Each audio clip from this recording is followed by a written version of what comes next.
ಬೆಳಗಾವಿಯ ಸುವರ್ಣಸೌಧದಲ್ಲಿ ಚಳಿಗಾಲದ ಅಧಿವೇಶನ ಶುರುವಾಗಿದೆ. ಇವತ್ತು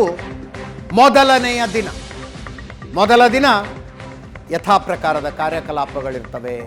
ಅಗಲಿದ ಗಣ್ಯರಿಗೆ ಶ್ರದ್ಧಾಂಜಲಿ ಇತ್ಯಾದಿ ಇತ್ಯಾದಿ. ಅದಾದ ನಂತರ ಬೇರೆಯೊಂದು ಚರ್ಚೆ, ವಕ್ಫ್ನ ಚರ್ಚೆಗೆ ದಾರಿ ಮಾಡಿಕೊಡ್ತು.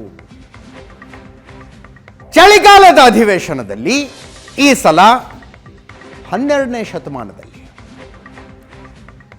ಬಿಜ್ಜಳನ ಅನುಭವ ಮಂಟಪದ ಒಂದು ಪೇಂಟಿಂಗ್ ಮಾಡಿಸಲಾಗಿದೆ.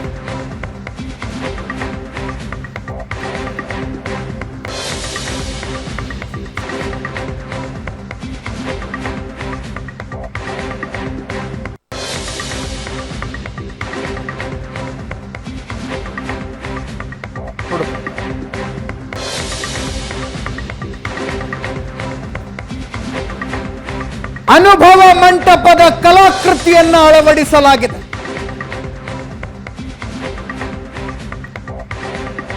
ಕಲಾಕೃತಿ ಅಳವಡಿಸಿದ್ದಕ್ಕೆ ಸರ್ಕಾರಕ್ಕೆ ಧನ್ಯವಾದ ಹೇಳೋದಕ್ಕೆ ಬಿಜೆಪಿ ಶಾಸಕ ಶರಣು ಸಲಗಾರಿ ಎದ್ನಿದ್ರು. ಆವಾಗ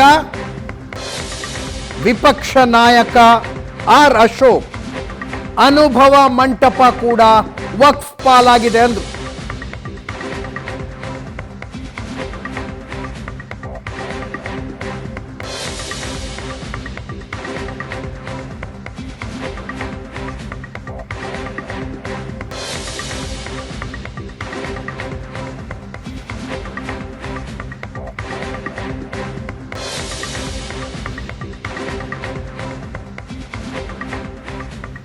ಅನುಭವ ಮಂಟಪ ಕೂಡ ವಕ್ಫ್ನ ಪಾಲಾಗಿದೆ.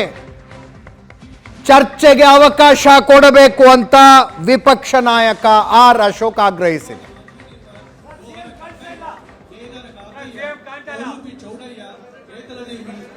ಅನುಭವ ಮಂಟಪದ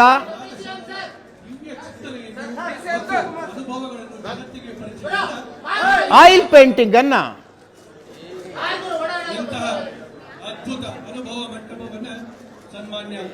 ಅಳವಡಿಕೆ ಮಾಡಲಾಗಿದೆ. ಅದನ್ನು ಇವತ್ತು ಲೋಕಾರ್ಪಣೆ ಮಾಡಿದ್ರು.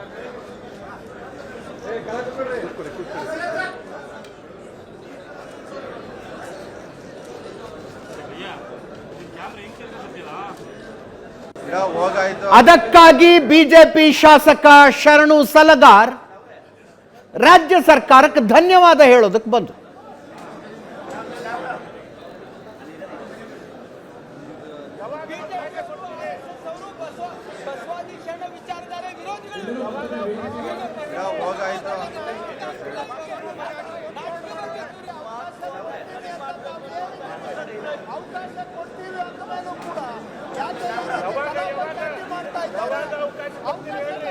ವಿಪಕ್ಷ ನಾಯಕ ಆರ್ ಅಶೋಕ್ ಅನುಭವ ಮಂಟಪವನ್ನು ವಕ್ಫ್ನವರು ತಗೊಂಡು ಬಿಟ್ಟಿದ್ದಾರೆ ಅಂತ,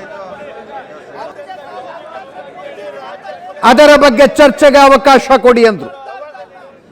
ಪ್ರಶ್ನೋತ್ತರ ಅವಧಿ ಒಂದು ಮುಗಿದು ಬಿಡ್ಲಿ ಅಂತ ಸಚಿವರು ಹೇಳಿದ್ರೆ ಪ್ರಶ್ನೋತ್ತರ ಅವಧಿನೇ ಮುಂದೂಡಿ ಅಂತ ಆರ್ ಅಶೋಕ್ ಅವರು ಹೇಳಿದ್ರು.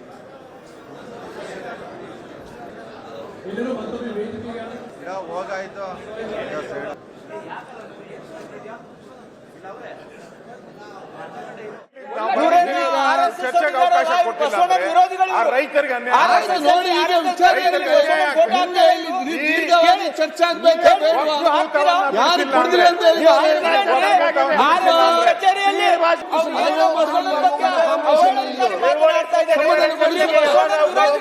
ಅವಕಾಶ ಮಾಡಿ ಕೊಡುವ ಬಸವಣ್ಣನ ವಿರೋಧಿಗಳು, ಆರ್ಎಸ್ಎಸ್ ಅವರು ಬಸವಾದಿ ಶರಣ ವಿಚಾರಧಾರೆ ವಿರೋಧಿಗಳು. ಇವರಿಗೆ ಬಸವಣ್ಣನ ಬಗ್ಗೆ ಮಾತಾಡಲಿಕ್ಕೆ ನೈತಿಕ ಹಕ್ಕಿಲ್ಲ.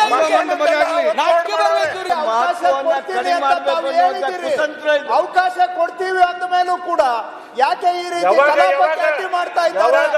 ಅವಕಾಶ ತಗೊಂಡು ಮಾತಾಡ್ಲಿ. ಇವ್ರಿಗೆ ಚರ್ಚೆ ಆಗ್ಬೇಕಾ, ಗಲಾಟೆ ಆಗ್ಬೇಕಾ? ಅವ್ರಿಗೆ ಚರ್ಚೆ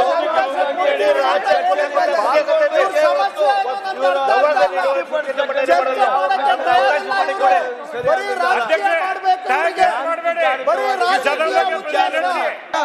ಬರೀ ರಾಜಕೀಯ ಮಾಡೋಕೆ ನಿಂತಿದ್ದಾರೆ. ಸದನದ ಕಲಾಪ ಹಾಳು ಮಾಡೋದೇ ಇವರ ಉದ್ದೇಶ. ಉತ್ತರ ಕರ್ನಾಟಕದಲ್ಲಿ ಅಧಿವೇಶನ ಆಗ್ತಾ ಇದೆ. ಮೊದಲನೇ ದಿನವೇ, ಮೊದಲನೇ ಗಂಟೆಯಲ್ಲೇ ಬರೀ ಗಲಾಟೆಗೆ ನಿಂತಿದ್ದಾರೆ. ಚರ್ಚೆಗೆ ಸರ್ಕಾರ ತಯಾರಿದೆ.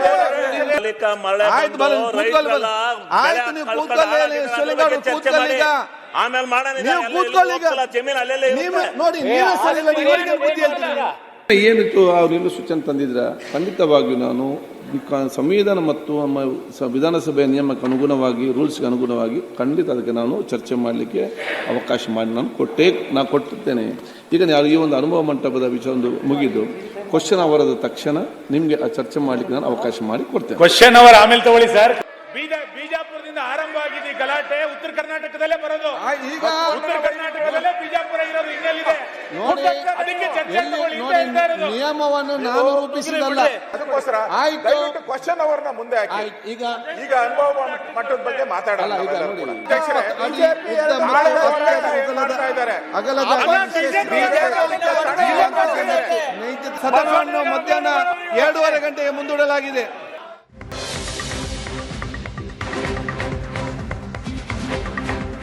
ಇನ್ನು ಬಿಜೆಪಿಯ ಬಣ ಬಡಿದಾಟ ಬಹಳ ವಿಸಿಬಲ್ ಆಗಿತ್ತು ಇವತ್ತು. ಯಾವ ವಿಷಯವನ್ನ ಮೊದಲಿಗೆ ಎತ್ಕೊಳ್ಬೇಕು ಅನ್ನುವ ಬಗ್ಗೆ ಅವರವರಲ್ಲೇ ಗೊಂದಲ. ವಕ್ಫ್ ಬಗ್ಗೆ ಚರ್ಚೆ ಮಾಡಿ ಅಂತ ಆರ್ ಅಶೋಕ್, ಸುನಿಲ್ ಕುಮಾರ್ ಒತ್ತಾಯಿಸ್ತಾ ಇದ್ರೆ, ಯತ್ನಾಳ್ರು ಸದನದ ಬಾವಿಗಿಳಿದು ಪಂಚಮಸಾಲಿ ಹೋರಾಟದ ಪ್ರಶ್ನೆ ಎತ್ತದು.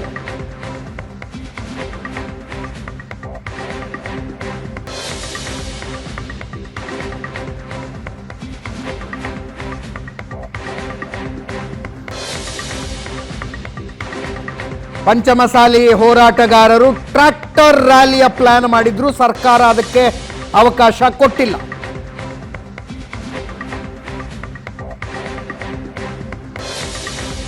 ಅದನ್ನು ವಿರೋಧಿಸಿ ಬಸನಗೌಡ ಪಾಟೀಲ್, ಯತ್ನಾಳ್, ಸಿಸಿ ಪಾಟೀಲ್ ಮುಂತಾದವರು ಸದನದ ಬಾವಿಗಿಳಿದ್ರು.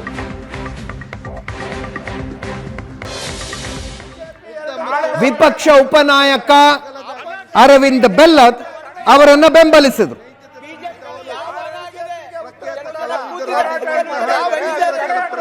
ಶಾಸಕರು ವ್ಯಂಗ್ಯ ಮಾಡಿದ್ರು, ಒಗ್ಗಟ್ಟಿಲ್ಲ ನಿಮ್ಮಲ್ಲಿ ಅಂತ. ಕೆಲವು ಜನ ಆ ಕಡೆ, ಕೆಲವು ಜನ ಈ ಕಡೆ. ಇವರು ಅಶೋಕ್ ಬನ್ನಿ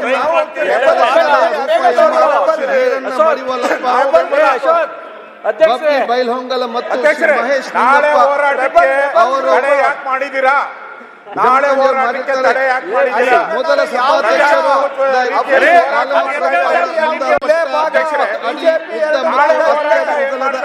ಅಗಲದ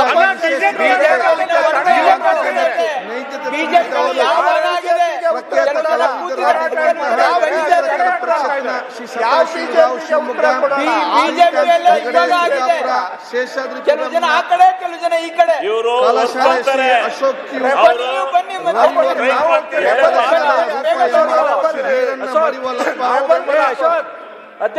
ಬೈಲ್ಹೊಂಗಲ ಮತ್ತು ಮಹೇಶ್ ನಾಳೆ ಹೋರಾಟಕ್ಕೆ ತಡೆ ಯಾಕೆ ಮಾಡಿದ್ದೀರಾ? ನಾಳೆ ಹೋರಾಟಕ್ಕೆ ತಡೆ ಯಾಕೆ ಮಾಡಿದ್ದೀರಾ? ಮೊದಲ ಸಭಾಧ್ಯಕ್ಷರು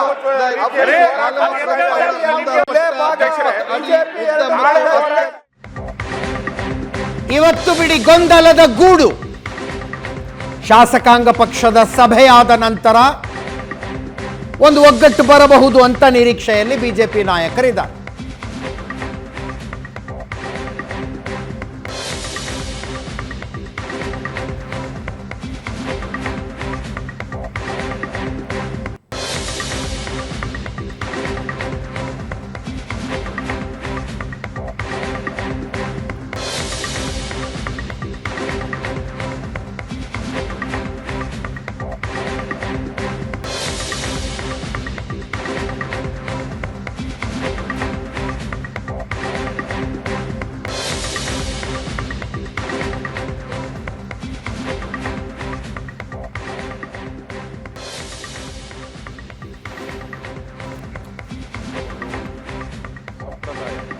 ಇವತ್ತು ಶಾಸಕಾಂಗ ಪಕ್ಷದ ಸಭೆ, ಬಿಜೆಪಿ ಶಾಸಕಾಂಗ ಪಕ್ಷದ ಸಭೆ ಸಂಜೆ 7 ಗಂಟೆಗೆ. ಅದಾದ ನಂತರ ಒಂದು ಒಗ್ಗಟ್ಟಿನ ಹೋರಾಟ ಕಾಣಬಹುದು.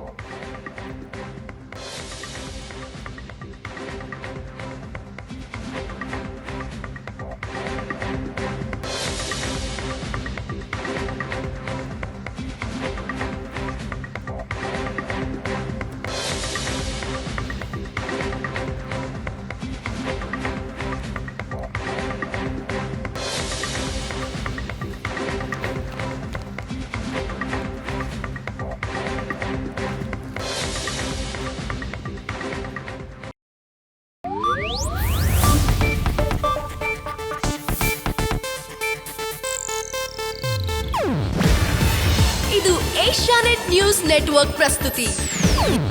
ನೀವು ನೋಡ್ತಿದ್ದೀರಾ ಏಷ್ಯಾನೆಟ್ ಸುವರ್ಣ ನ್ಯೂಸ್.